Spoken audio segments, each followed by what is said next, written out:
It's Philip Good here. I am a relationship coach, an unconditional love coach, and an abuse recovery coach. All funny how they fit, all those fit together, don't they? But a lot of them is based on my experience, right? Over a long period of time. I'm 72 years of age at the moment, right? So I've been married to my beautiful wife for 48 and a half years. In May this year, it'll be 49 years.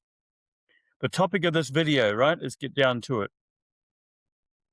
Women and children trapped in abusive relationships. It happens all too often, doesn't it? It is so sad. Why is it something that I'm so passionate about and so close to my heart? Well, because my mother grew up with an abusive husband, my father. Abusive from the point of view of violence, emotional abuse, verbal abuse, all forms of control. Like my mum and dad, they were married in 1951. I was born in 1953, the oldest of 6 children, 4 boys and 2 girls, 2 younger girls. So my mother had a bit of an inkling that my father was a bit of an abuser beforehand, before she married him. She was together with him for 5 years before they actually got married. And he was well known as a brawler, pub brawler, a boozer, and so on. He would, in one situation, in a fight, he knocked a guy out at the pub or hotel. That's the sort of guy that he was. But my mother, her opinion was before she got married that, oh, it's okay. I'll change Jack. He can be changed. But a person that's violent or potential for violence, um, a wife or spouse will never be able to change them. Only the person themselves can change. Only you can change you. Only the abuser can stop the abuse. And often abusers have been abused as little boys or girls. And so it was with my father. He was abused by his mum violently. And he would go running to his father, my grandfather, for protection against his own mother. I mean, she had a short fuse, bang, would hit my father and so on, so it was like, when he grew up, he had never dealt with that. So he was like this scared little boy who grew up to become a man. And he thought the only way that uh, I've got to be in control myself, and I've got to be the controller, right? I've got to control my wife, my children. And so because a lot of abusers, they have a fear of abandonment, being on their own, being left alone. Yet in my father's case, his type of behavior was, he would do things like put downs, blame, contempt, and all the rest of it. Not spend time with my mother, go down to the pub, spend time with his mates rather than my mother, helping her with the children and so on. So he did everything to push my mother away, if you like, but had so much control and put so many conditions on the relationship. Like there was one car, he had the keys, so he controlled whether my mother could drive the car or not, and more often than not, he drove her, right? Because he had all sorts of trust options. Where would my mother go? Would she go to her parents, talk about him and their relationship and all the rest of it, and to the few friends that she did have? So she was denied that. And so the hallmark of a great marriage, a great relationship, is unconditional love. Unconditional love means there is no judgment. There are no conditions placed on your relationship, no control. Because any of these things, conditions, judgment, blame, placing conditions on the relationship. All those sort of things are outside of love, right? Outside of unconditional love. And you're never going to have a great relationship if you don't practice or have unconditional love right before you marry or get into a relationship, and definitely afterwards. And that goes for both parties. You both, there are no conditions placed. So what the concept is, it's like the thing about be, do, have, right? In a great relationship, unconditional love means you love the being for who they are, the heart and soul of the person you married.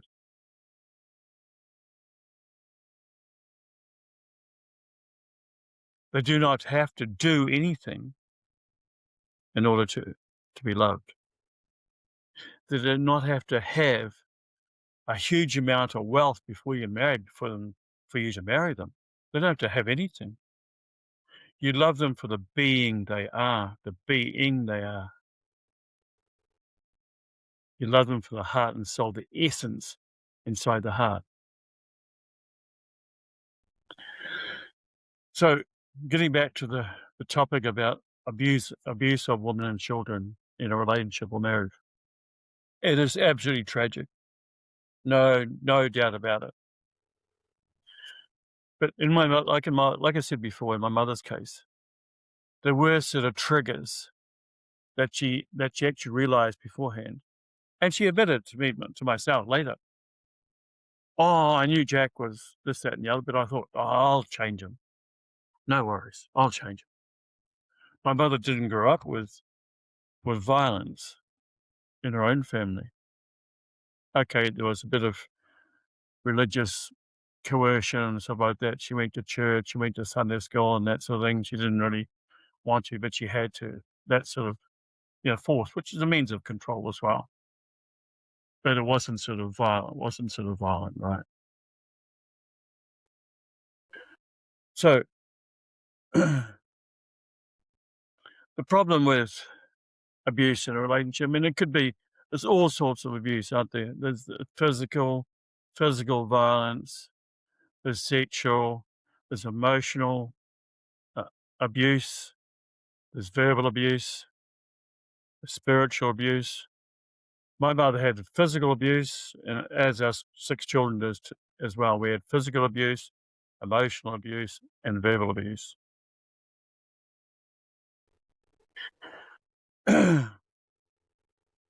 But in spite of growing up with it, and I grew up with it in my childhood, right till I was 17, 18, and got out of it. My mother did have discussions with me before I left home, actually, that she'd thought of leaving my father. But she said, "Oh, well, back in growing up in us boys growing up in the 60s, where would I have gone? The scandal of it all, going to my parents and saying, 'Oh, you were right,' because my grandparents, my mother's parents said to my mother, 'Don't marry Jack. He's violent. He's got a reputation for being violent. He's a boozer. He's a brawler.' But my mother went against her parents' wishes and married my father anyway.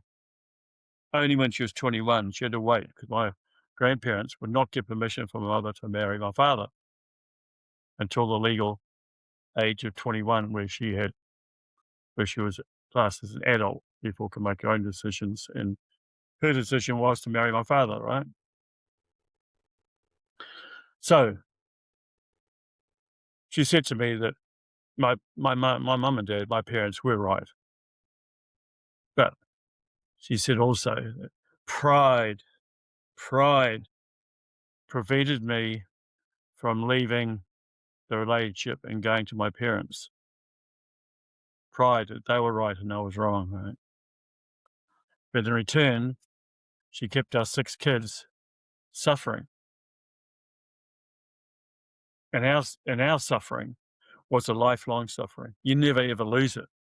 If you've had all sorts of abuse as a kid, in my case, quite horrific violence, and my mother as well, of course. So it never leaves you. It's like you have like a life sentence, right?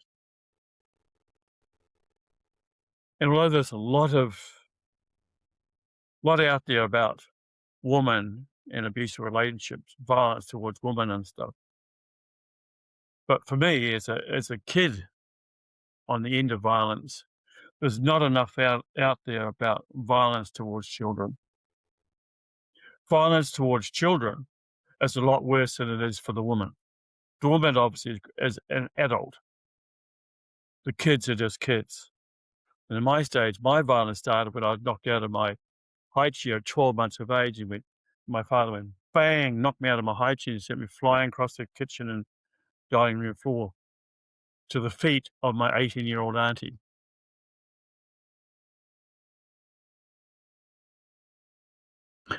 My thought was, how can my mother have more children to this guy, my father, knowing what he'd done to her firstborn? Where was my protection? She was thinking about herself, the scandal, the pride aspect. But what about the well-being of her own children?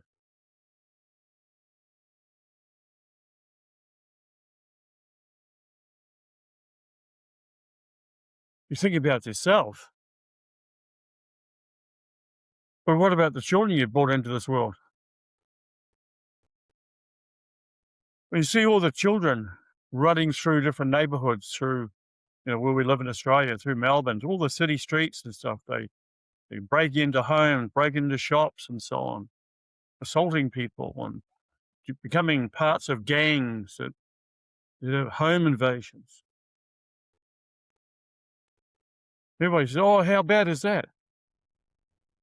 Where did it start? I can guarantee you it started in the home. Those kids that are running riot now are brought up in violent homes, abusive homes. That was their norm. They weren't cared for. They weren't respected. They're probably beaten and abused in all sorts of ways. So they ran away from home,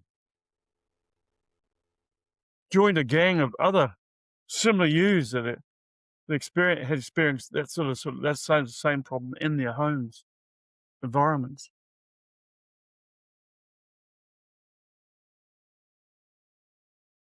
So they don't know any different. They don't know any better. Although every kid that's been abused, when that child becomes adult, has two choices, two options: to condone and continue being an abuser, or say, that wasn't good for me. That wasn't good enough for me when I was a kid. As an adult, when I'm in control of myself, I can decide to not be abusive. I want to change through conscious awareness. And that's what it takes. Be aware of your own self, your own behaviors. You have the power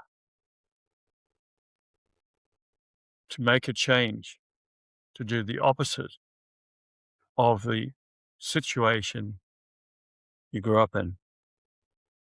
Imagine that.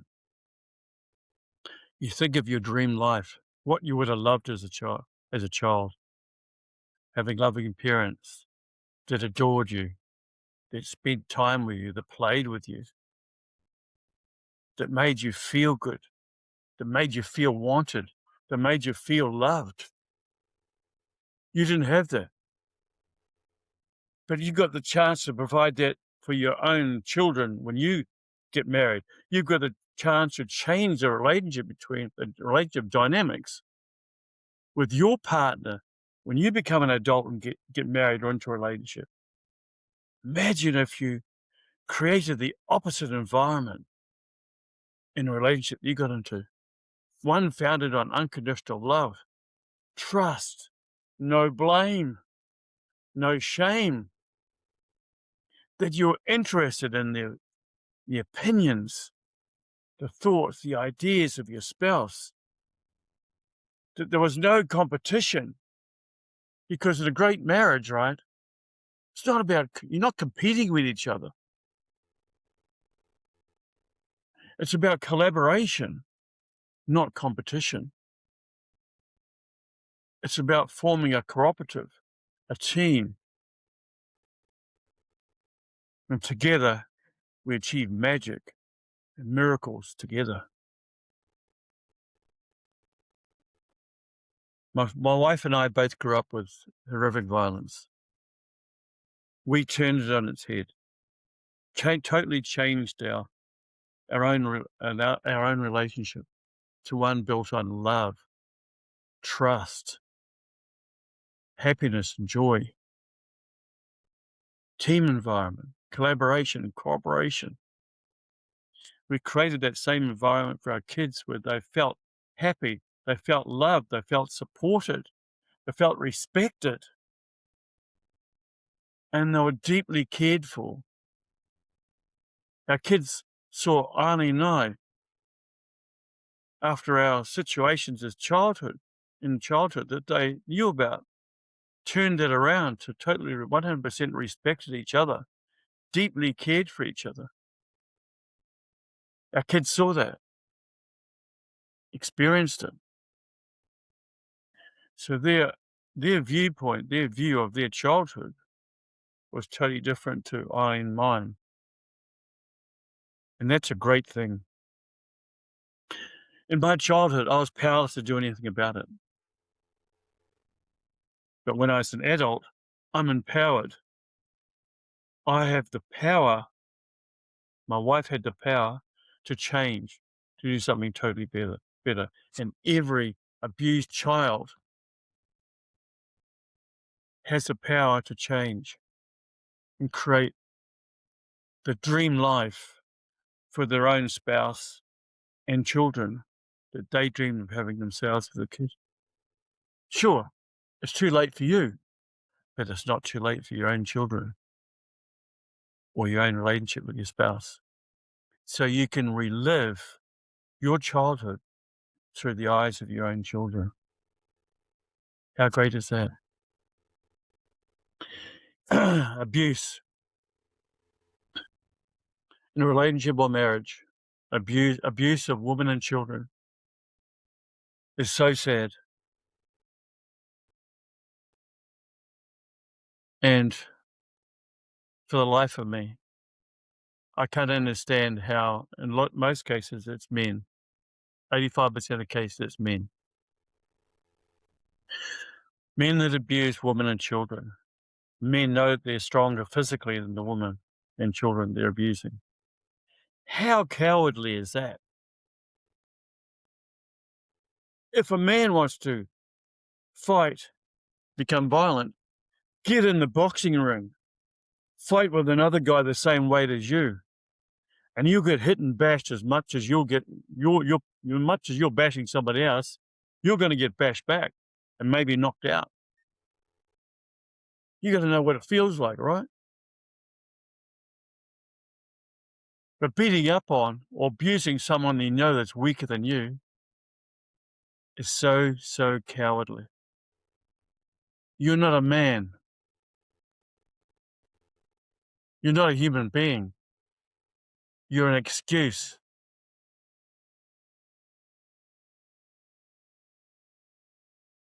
It makes me so mad and so wild to think of men beating up on women and children because they know they're stronger. I have the purse strings. I control the money flow. I have one car. I have the keys. Because all these abusers, they're scared of one thing: their spouse walking away from the marriage. Their fear of being abandoned because they're still little boys. They're little boys that have never grown up. They've never become men. They've never exercised ownership, accountability, and responsibility for their own lives. So they blame everybody else. They make excuses and they're in denial. because they've never matured. They stayed little boys. They're little boys, little frightened, fearful boys in an adult body. They've never grown up. They're locked as that abused little boy, and that's where they stayed. Now they're supposed to be mature and responsible, but they're acting like sport little boys. But now they're a mature adult. They're a male. They're much stronger. So when they lash out, they can do damage to their wife or children, leaving the children scarred for life.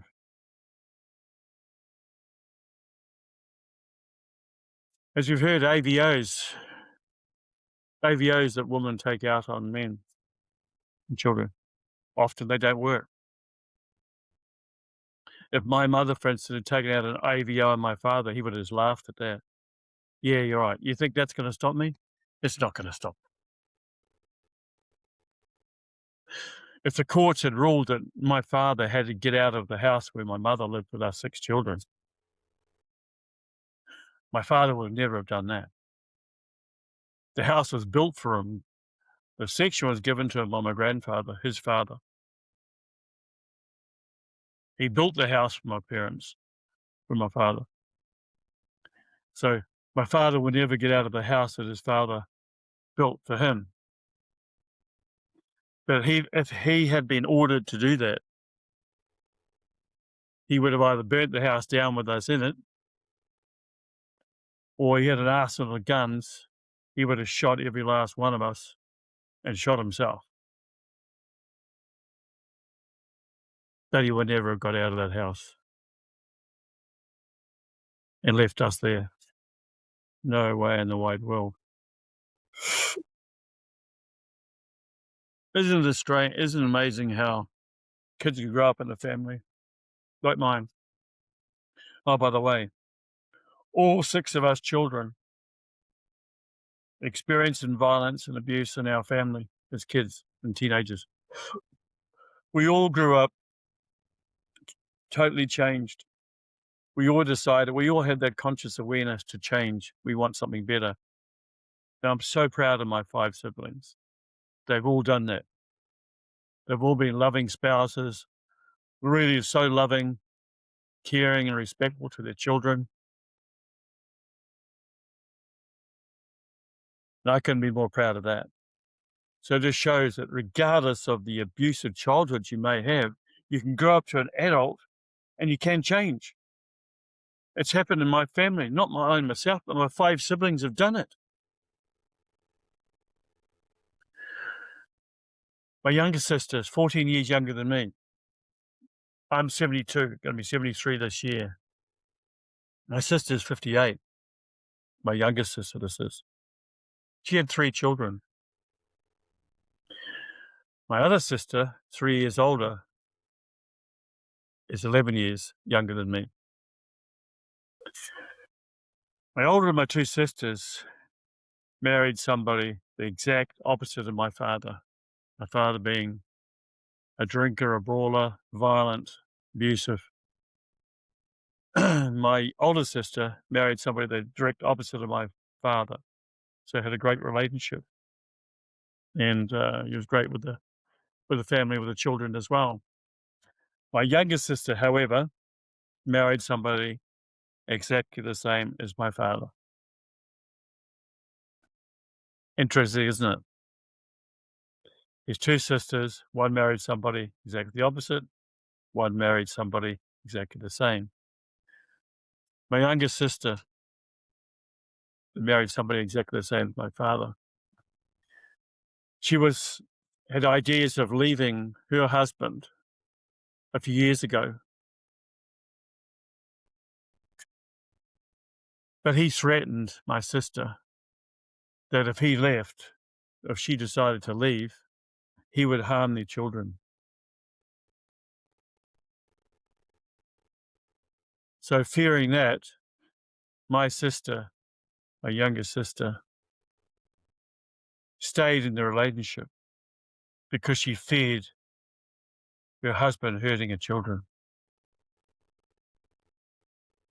So the relationship had been almost like a non-event for years. But because she feared her husband, the father of her children, hurting her children, she stayed in the relationship. I didn't know this. I just found out about a year ago or so. And there's some of the things that he'd said, not only that, but things he would say to the kids, "You're stupid. You're stupid. You're stupid. You're stupid." Until you get to the point of the kid that's saying it to you, they start believing it because they heard it often enough. Well, it must be so, right? But obviously, it's not the case at all. So, in spite of that, my sister was the absolute role model, absolutely the perfect mum to her three children. And I said to her, the only saving grace for your three children is they had you for their mum. And she's a loving, doting mum, 100%. So changes can be made, changes can be had. But it's hard when you're trapped in this relationship and you think there's nowhere to go. That's why it's so careful for women, in particular, marrying a guy, that you make sure beforehand that you're marrying for the right reasons. I mean, if you're marrying for love, for unconditional love, then have a while before you really commit yourself 100% to the relationship. Get to know this guy really, really well. What was his childhood like? What's his attitude to if he was in any sort of abusive childhood? What is his ideas on that? What is his beliefs on that? What's his opinions on that? Does he did he hate that? Is he intent on making a change for the better? And be wary of other things too. Like addictions, alcohol, drugs, all all red flags because he can't handle it. He's trying to deaden those memories. Well, the only way you can really change is you got to face up to the reality of what your childhood was like. So your parents were in control. As a kid, you were out of control, right? So it wasn't your fault. You can't blame yourself. It was totally the responsibility of your parents. So if his opinions were, oh yeah, oh well, it wasn't that bad and stuff. Well, it should have been. He should have been saying, well, that was real bad. I don't want the same thing for our relationship, or or our relationship with our children. I want to do things 100% better, hand on heart. But you got to watch those triggers. You got to watch those warning signs. Any sort of means of control, any conditions, because you can't have unconditional love with a judgment. And anything out of unconditional love is fear. Everything is fear. Pain, jealousy, blame, it's all fear, and it's all out of love, right? Because you can't have unconditional love with a judgment or a condition. But it's hard to decide, isn't it? When you're trapped in a situation as a woman, as a spouse, in a relationship with children, how do I get out of this? Well, we know there's women's refuge and all that sort of thing, but it doesn't work. It's a tough, tough situation.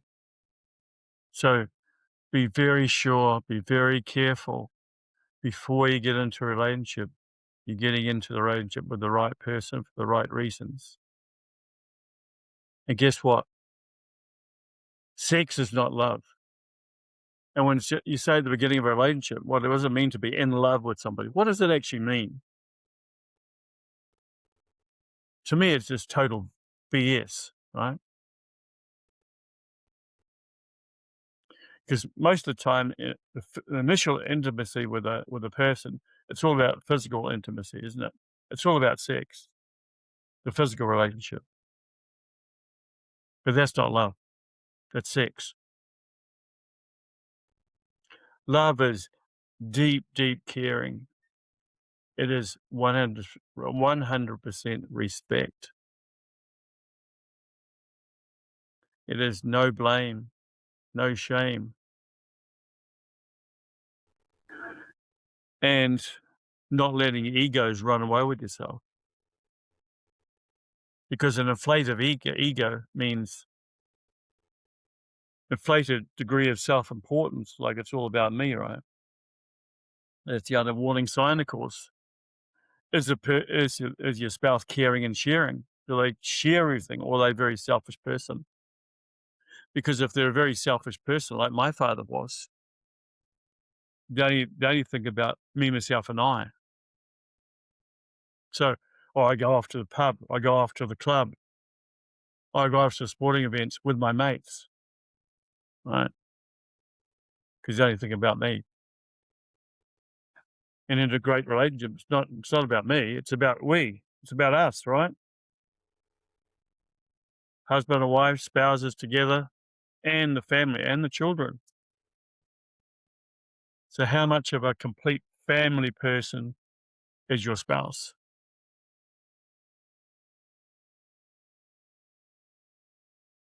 It's best to be sure than sorry. And once you have children, if you're married to an abusive person, abusive means abuse means any form of control,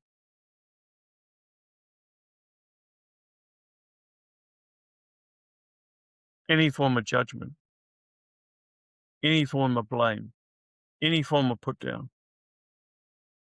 That's not love.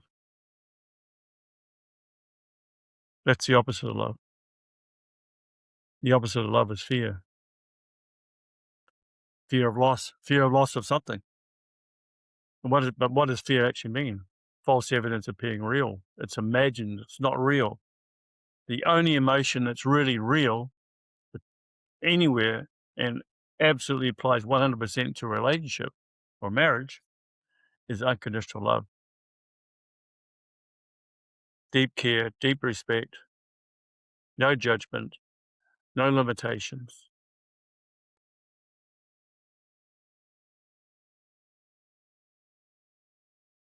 That's what it is. Unconditional love is everything. It's hope, it's safety and security, it's wisdom, peace of mind, resilience, motivation, gratitude, kindness, love and joy, happiness. It's everything all incorporated into one. And if you truly unconditionally love your spouse, how can you ever be abusive towards them in any shape or form?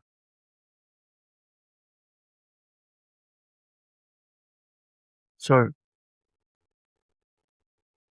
any woman out there, be careful about who you're living with, who you get into a permanent relationship with. Because once you're in it and have children, it can be hard to get out of it intact. And think of the environment you're bringing your children into. What sort of life examples are you giving them in negative ways? Do you want that? I wouldn't. I hope you don't.